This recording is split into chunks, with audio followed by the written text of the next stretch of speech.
What is up, guys? Welcome back to Streetwise Garage. Today here we got a, I don't know the year, but it is a Cutlass. We're gonna be doing some custom roof work. If you guys have not noticed yet, if you guys look at my Instagram, or if you guys do follow me there, I've gotten into doing custom lowrider patterns and stuff like that. So this is a lowrider that I'm actually working on right now. The body, the paint is not terrible, but it could definitely use a new paint job, but we're gonna be doing that later on in the future with this guy.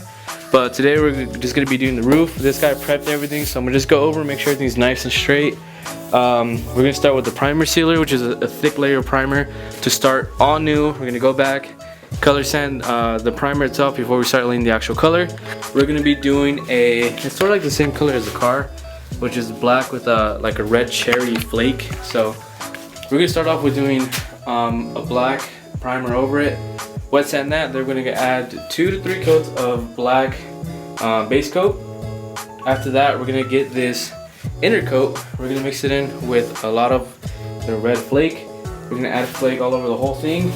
Do it that way. Once we have the whole red flake, we're gonna add about like 1 or 2 more coats of just inner coat itself to make it nice and like smooth. Let that dry for like about an hour. We're gonna go back and sand it down real quick.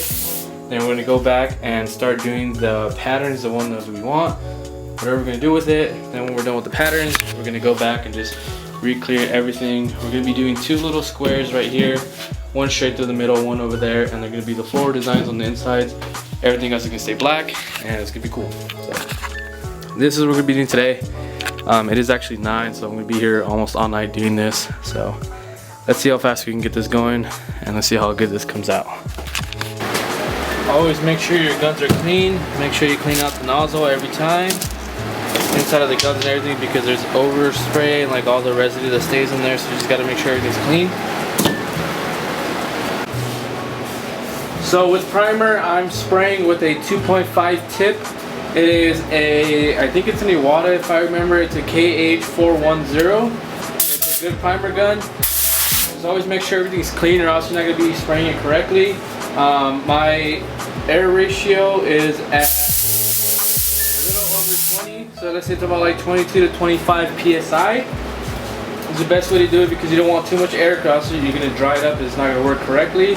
You want just enough air to be able to flow it out without drying it too much, and without being too low either, that it's going to start creating little dots everywhere. So make sure your panel's clean, get a tack cloth, go over the whole thing before you start spraying, and in between coats.